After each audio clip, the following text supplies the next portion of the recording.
ఆంధ్రప్రదేశ్ మద్యం కుంభకోణానికి సంబంధించి మరొక సంచలన పరిణామం చోటు చేసుకుందని చెప్పుకోవాలి. ఏదైతే లిక్కర్ స్కామ్ నిందితుల ఆస్తులకు సంబంధించి దాదాపుగా 441 కోట్ల రూపాయలు డబ్బులు వీటన్నిటికి సంబంధించి ఆస్తులు కావచ్చు, వీటన్నిటిని కూడా ఎన్ఫోర్స్ డైరెక్టరేట్ అటాచ్మెంట్ చేయడం జరిగింది. మరి మొత్తానికి ఇదే అంశానికి సంబంధించి పూర్తి విషయాలు తెలుసుకోవడానికి మనతో ఉన్నారు సీనియర్ జర్నలిస్ట్ దుర్గా కుమార్ గారు.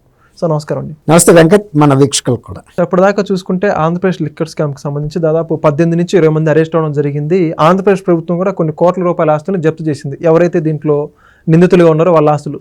అయితే ఇప్పుడు కేంద్ర ప్రభుత్వం రంగంలోకి దిగి ఈడీ ఎన్ఫోర్స్మెంట్ డైరెక్టరేట్ అయితే 441 కోట్లు అటాచ్ చేసినట్టు నేను రోజున ప్రకటన చేసింది. మొత్తానికి అంశం గురించి మీరే ఉంటారు. అసలు మద్యం కుంభకోణం అనేది ఆంధ్రప్రదేశ్ లో జరగలేదు. కేవలం చంద్రబాబు నాయుడు గారు కూటమి ప్రభుత్వం సృష్టించిన అభూత కల్పన అని వైఎస్ఆర్సీపీ వాళ్ళు నిర్ద్వందంగా వాదిస్తా వచ్చారు. అసలు అటువంటిది ఏం జరగలేదు. అసలు ఎంతో పారదర్శకంగా చేశాము మేము. ప్రజలకి మంచి మద్యం ఇచ్చాము, కొత్త విధానం రూపొందించాము, డిస్టిలరీస్ లో మాకు మేము స్వయంగా కాశాము, కాబట్టి అందులో నాణ్యత లేదనే మాట కూడా అది అబద్ధం అన్నారు. ఇంకా పైగా ప్రభుత్వమే నిర్వహించినప్పుడు అసలు అవినీతి ఎలా జరుగుతుందని వాదించారు. ప్రభుత్వమే నిర్వహించింది మొత్తం, మేమే అవుట్ సోర్సింగ్ వాళ్ళని తీసుకొచ్చి కూడా అమ్మించాము. అంటే ప్రొడక్షన్ నుంచి డిస్ట్రిబ్యూషన్ దగ్గర నుంచి రీటైల్ సేల్స్ నుంచి అన్ని మేమే కదా. కాబట్టి అవినీతికి అసలు ఆస్కారం ఎక్కడ? గతంలో అయితే కనీసం ఆబ్కారీ షాపులు వేలం వేసి బయట వాళ్ళతో అమ్మించారు. అట్లాగే డిస్టిలరీస్ దగ్గర నుంచి AP beverages licensed distilleries famous companies కి సంబంధించిన ప్రోడక్ట్స్ కొనుక్కుంది. ఇప్పుడు అన్ని కూడా వీళ్ళ సొంత బ్రాండ్లు. అంటే మేము ఎక్కడ అవినీతి చేశామని వాదించిన వాళ్ళు ఇవాళ ఎన్ఫోర్స్మెంట్ డైరెక్టరేట్ ఎంటర్ అయినప్పుడు అసలు ఎన్ఫోర్స్మెంట్ డైరెక్టరేట్ ఇట్లాంటి కేసులు టేకప్ చేయాలంటే సరైన సాక్ష్యాధారాలు వాళ్ళకి లభించిన తర్వాత మాత్రమే వాళ్ళు వస్తారు. ఎప్పుడు వస్తారు? అది కూడా ఇక్కడ జరిగినటువంటి డబ్బుని విదేశాలకు తరలిచ్చి ఇతర మార్గాల్లో పెట్టుబడులకు పంపించినప్పుడు దానికి సంబంధించినటువంటి ఆధారాలు వాళ్ళకి పట్టుకున్నారు, అప్పుడే వచ్చారు. అట్లాగే మనకన్నా ముందు తమిళనాడులో కూడా 1000 కోట్ల రూపాయల కుంభకోణం కూడా జరిగినప్పుడు ఎన్ఫోర్స్మెంట్ డైరెక్టరేట్ కేసు టేకప్ చేసింది. ఇప్పుడు ఆంధ్రప్రదేశ్లో కూడా ఇప్పుడు రాజకేశ్వర రెడ్డి వీళ్ళందరూ చాలా అమాయకులు. అసలు వీళ్ళకి లిక్కర్ అంటే ఏంటో తెలియదు. ఆయన అసలు ఐటీ సలహాదారు ముఖ్యమంత్రికి. తర్వాత వాసుదేవరెడ్డిని అయితేనేమో మేము సెంటర్ నుంచి తీసుకొచ్చాము, చాలా అడ్మినిస్ట్రేటర్ అని. ఆయన రైల్వే ట్రాఫిక్ సర్వీస్ ఏదో ఉంది, రైల్వేకి సంబంధించిన సర్వీస్లో. అట్లాగే బోనేటి చాణక్య అనే వ్యక్తి. వీళ్ళందరూ కూడా ఎవరి స్థాయిలో వాళ్ళు సంపాదించుకున్నారనేది మొన్న సిట్ కూడా చెప్పింది. ఏంటంటే అసలు ఏపీ బెవరేజెస్ నుంచి రీటైలర్స్కి పంపే రవాణా వ్యవస్థలోనే 200 నుంచి 400 కోట్ల రూపాయల రవాణా ఛార్జీల్లోనే ఇంత జరిగిందంటే ఇక మరి మొత్తం కుంభకోణం లిక్కర్ ఇవన్నిటికీ ఎంత మొత్తం ఉంటుందో మనం ఊహించవచ్చు. ఇప్పుడు ఎన్ఫోర్స్మెంట్ డైరెక్టరేటు దాదాపు 441 కోట్ల రూపాయల ఆస్తుల్ని స్వాధీనం చేసుకుని ఫిజికల్గా వెరిఫికేషన్ చేసుకుని దాన్ని వాల్యుయేషన్ వేసిన తర్వాతే బయటకు చెబుతుంది. అంతేగాని ఏదో ఒక ఓగొట్టని స్వాధీనం చేసేసుకుని ఇది ఎంత ఖరీదని చెప్పదు కదా. 441 కోట్ల రూపాయలు ఈ అధికారులు, అతను కూడా రైల్వేలో ఒక సర్వీసు అఖిల భారత్ సర్వీస్ అనుకుందాం, అయినా కానీ అది ఐఏఎస్ ఐపీఎస్ లాంటి క్యాడర్ కూడా కాదు, తక్కువ క్యాడర్. ఇప్పుడు మొన్న ధర్మారెడ్డి గారు కూడా Indian defence estate services IDES. అట్లాగే ఇతను రైల్వే ట్రాఫిక్ సర్వీసెస్ సంబంధించిన వాసుదేవరెడ్డి, భవనేటి చాణక్య. వీళ్ళకి ఎక్కడి నుంచి ఎంత ఆస్తులు వస్తాయి? ఇప్పుడు హైదరాబాద్లో ఒక ఫేమస్ కొత్తగా పెట్టిన హాస్పిటల్లో కూడా ఇతనిదనని రాజకేశ్వర రెడ్డి అనేది ఉంది. వాళ్ళ దగ్గర బంధువులు కూడా చెబుతున్నారు ఇతను కొన్ని 100 ఎకరాలు కొన్నాడు, తర్వాత ఎన్నో డజన్ల విల్లాలు కొన్నాడు, అపార్ట్మెంట్స్ కొన్నాడు, స్థలాలు కొన్నాడు. హైదరాబాద్లో ఇంత పెట్టుబడి తను ఒక మధ్యతరగతి కుటుంబం కన్నా కూడా తక్కువ స్థాయి నుంచి వచ్చిన వ్యక్తి. తను అమెరికా వెళ్ళి ఐటీలో ఉద్యోగం చేసుకుంటున్నాడు. కేవలం జగన్మోహన్ రెడ్డి గారితో ఉన్న బంధుత్వం వల్ల అతను ఒక ఐటీ అడ్వైజర్ గా ఎంచుకోగలిగాడు. ఇక్కడికి వచ్చిన తర్వాత ఇక్కడ సంపాదన మార్గాలు చూసుకున్న తర్వాత ఐటీ అడ్వైజర్ గా కన్నా దీన్ని ఆర్గనైజ్ చెయ్యి నువ్వు, ఈ లిక్కర్ కుంభకోణాన్ని జాగ్రత్తగాను, దీనికి కావాల్సిన వాళ్ళని కూడా నువ్వు ఎట్లా ఎంప్లాయ్ చేసుకుంటావు అనే ఫ్రీడమ్ అతనికి ఇచ్చారు. ఇచ్చినప్పుడు యూత్ని, అంటే గతంలో అనుభవం లేని వాళ్ళని తీసుకొచ్చి ఇది ప్రభుత్వం చేస్తున్న లిక్కర్ బిజినెస్లో మీరు మేనేజర్లు, రీజనల్ మేనేజర్లు అనే ఒక డిజిగ్నేషన్స్. అంటే దీని వెనకాల ఇంత పెద్ద కుంభకోణం ఉందని కూడా వాళ్ళకి తెలుసో తెలియదో కొంత అనుమానాలు ఉన్నాయి. కాకపోతే వాళ్ళు ఎక్కువ IIT నుంచి వచ్చిన వాళ్ళు, IIM నుంచి వచ్చిన వాళ్ళు కాబట్టి వాళ్ళు అవగాహన చేసుకుంటారు.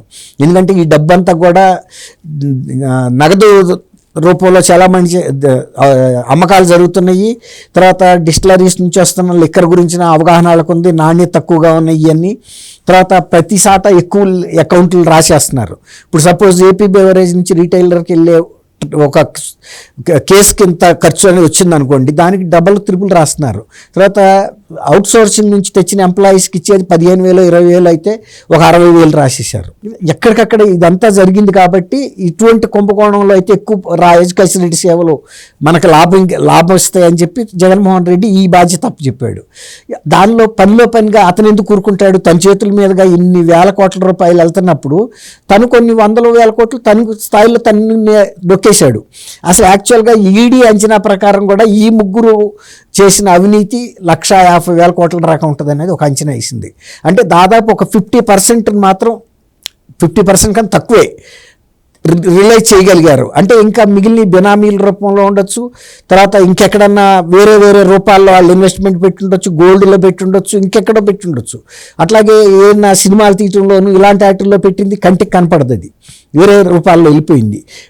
ఫిజికల్గా ఉన్న ఎసెట్స్ ఆస్తులే భౌతికంగానే 441 కోట్లు ఉన్నాయంటే వాళ్ళు ఈడీ అంచనా వేసిన 150,000 కోట్లే కాదు, ఇంకొక 450 కోట్లు ఎక్కువ ఉన్నా కూడా మనం ఆశ్చర్యపోకర్లేదు. ఎందుకంటే వాళ్ళు చాలా తెలివిగా ఇన్వెస్ట్మెంట్లు పెట్టారు, ఎక్కడెక్కడో పెట్టారు. జ్యువెలరీ రూపంలో పెట్టి మనకి ఎవరికి కూడా కనపడవు. వాళ్ళు ఎవరన్నా బినామీలు ఇళ్లలో దాచి ఉండొచ్చు, బినామీలు లాకర్లో దాచి ఉండొచ్చు, లేకపోతే భూగర్భంలో పాతరేసి ఉండొచ్చు, ఎవరు చెప్పలేము. కాబట్టి ఇది ఒక భారీ కుంభకోణం అనేది ఇంత స్పష్టంగా తెలుస్తున్నప్పుడు అసలు మేము కుంభకోణమే చేయలేదు, అసలు ఆ లిక్కర్కి సంబంధించిన పైసా ఎవరికి కూడా ముట్టలేదు, మా నాలుక మీద అంటించుకోలేదు అని ఇప్పుడు రాక చేస్తున్న జగన్మోహన్ రెడ్డి వాదన ఎంత బేలాగా ఉందనేది ఇప్పుడు ఈడీ ఇచ్చిన స్టేట్మెంట్తో అర్థమవుతుంది. ఈడీకి జగన్మోహన్ రెడ్డి గారికి శత్రుత్వం ఏమి లేదు కదా. 441 కోట్లు కనుక స్వాధీనం చేసుకోకుండా గతంలో ఇప్పుడు జగన్మోహన్ రెడ్డి మీద ఉన్న పాత కేసులు కూడా ఈడీకి సంబంధించినవి కదండి, వ్యక్తిగతంగా లేదు కదా. ఇప్పుడు అవన్నీ కూడా పెండింగ్ లో ఉన్నా కూడా వాటి గురించి కూడా వాళ్ళేమి మేము ఇప్పుడే విచారణ చేస్తామని ఒక కక్ష సాధింపుగా కూడా లేరుగా, స్లీపీగానే ఉన్నారు అక్కడ ఆ కేసుల్లో. ఈ కేసులో ఇది యాక్టివ్గా మొన్న జరిగింది కాబట్టి, అందులో మళ్ళీ ఈ మనీ లాండరింగ్ జరిగింది కాబట్టి వచ్చారు. కాబట్టి ఇప్పుడు 440 కోట్లు అనామకులైన వ్యక్తులు ఇళ్ళు మహా ఉంటే ఒక్కొక్కరికి ఒక 5-6 కోట్లు ఉంటే ఉండొచ్చేమో, కానీ 100 కోట్ల రూపాయల ఆస్తులు వీళ్ళకి ఎక్కడి నుంచి వచ్చినాయి? హెడ్ ఆఫీస్ కంటే పెద్ద బాసుకు పంపే క్రమంలో వీళ్ళ స్థాయిలో వీళ్ళు నొక్కేసుకున్నారు. అంతిమ లబ్ధిదారికి పంపే బాధ్యత వీళ్ళది. కానీ వీళ్ళ రకా వచ్చినప్పుడు అంతెందుకు, మణికొండలో కిందసారి వాసుదేవరెడ్డి ఇంట్లో రైడ్ చేసినప్పుడు ఇల్లు ఖాళీ చేసిన టేబుల్ సొడుగులు లాగితే కిలోల లెక్కల బంగారం కొన్న రసీదులు బయటపడినాయి. అంటే ఇప్పుడు మీరే అంటున్నారు వీళ్ళు కింద స్థాయి అని చెప్పేసి, వీళ్ళ దగ్గరే దాదాపు 441 కోట్లు 1000 కోట్లు ఈ మాదిరిగా ఉంటే మరి ఇప్పుడు దీంట్లో పై స్థాయి వ్యక్తులు మరి ఎంత మేర ఉండొచ్చు అంటే 1,000 కోట్లే ఉంటాయి కదా, అంతే 1,000 కోట్లే. ఇప్పుడు లిక్కర్ అనేది చిన్న బిజినెస్ కాదు కదా, ప్రతి విలేజ్లోనూ తాగుతారు, వీధిలో 5-6 ఉంటారు తాగేవాళ్ళు, అవునా కదా. ఇప్పుడు కిందసారి కరోనా అప్పుడు టీచర్లను పెట్టి కూడా వాళ్ళు క్యూలు మెయింటైన్ చేశారు వైన్ షాపుల దగ్గర. ఇప్పుడు ఇక్కడ తెలంగాణలో కానీ ఉండే ఆంధ్రప్రదేశ్లో కానీ ఇవాళ ఎవరన్నా ఎక్కువ రద్దీ ఉందంటే అది ప్రొవిజన్ షాప్ దగ్గర ఉండదు, లేకపోతే బట్టల కొట్టు దగ్గర ఉండదు, ఒక్క వైన్ షాపుల దగ్గరే రష్ ఉంటుంది. ఎక్కువ డబ్బంతా అక్కడ ఉండబట్టే ఆంధ్రప్రదేశ్ డబ్బంతా కూడా ఛానల్ ద్వారా ఒక ఏకైక ఛానల్ ఎక్కడికైతే ప్యాలెస్లోకి వెళ్ళిపోయినాయో గ్రామాలు ఎందుకు కుదేలైనవి, చేతి వృత్తులాళ్ళు ఎందుకు అవసరపడ్డారు, నిర్మాణ రంగం దెబ్బతింది, దాంతో వాళ్ళకి ఇక్కడ ఉపాధి దొరక ఇతర రాష్ట్రాలకి వెళ్ళి ఉపాధి పొందారు కదా. అదే ఈ కుంభకోణం అనేది గ్రామాలని పీల్చి పిప్పి చేసేసింది. డబ్బుగా తీసేసుకుంది కానీ మళ్ళీ పంపింగ్ జరగల, ఆ డబ్బంతా ఒక మార్గంలో వెళ్ళిపోయింది ఒక కాలువ ద్వారా. ఇక దాంతో బెట్ట వచ్చేసింది ఎద్దడి. గ్రామాల ప్రజలు ఇక ఈ రాష్ట్రంలో మనం బతికే పరిస్థితి లేదనుకుని ఇతర రాష్ట్రాలకు వెళ్ళి ఎట్టగొట్ట పొట్టబోసుకుని మళ్ళీ కూటమి ప్రభుత్వం వచ్చిన తర్వాత అన్నా క్యాంటీన్లు తెరవటం, కొంత సబ్సిడీ మీద ఫుడ్ దొరకటం, అందరికీ చేసుకోవటం అన్నీ జరుగుతున్నాయి. మళ్ళీ గ్రామాల్లో రక్తం ప్రసారం అనేది డబ్బు ప్రసారం మొదలైంది. అట్లా ఈ 20 నెలల్లోనే కొంత గాలి పోసుకోగలిగారు.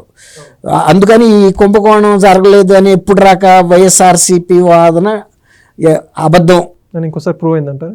ఖచ్చితంగా అందులో ఈడీ సర్టిఫికేషన్ ఇచ్చింది కదా, వీళ్ళ దగ్గర మేము తీసుకున్నాం, ఫలానా ముగ్గురు దగ్గరే, మిగిలిన అందరి దగ్గర కూడా కాదు. ఇంకా ఇప్పుడు చెవిరెడ్డి భాస్కర్ రెడ్డి ఒక వార్ రూమే నడిపాడు ఎలక్షన్ ఫండింగ్లో. మరి ఆయన ఎంత నొక్కాడో, ఎంత ఎలక్షన్ ఖర్చులకు పంపలేదని కాదు, దానికే కాదు సిద్ధం సభలకు కూడా వాడారు ఇదే డబ్బుని.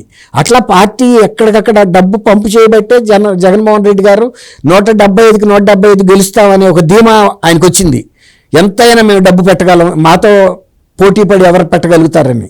ఎందుకంటే గోదాముల్లో మూలుగుతుంది డబ్బు, కానీ డబ్బు పెట్టినా కూడా గెలవలేదు అంటే జగన్మోహన్ రెడ్డి గారి దుష్ట పరిపాలన ఎలా ఉందనేది మనకు ఒక రుజువు మన ఎన్నికల్లో ఫలితం. Thank you thank you Venkat. మన వీక్షకులు Please subscribe to Leo News for more videos.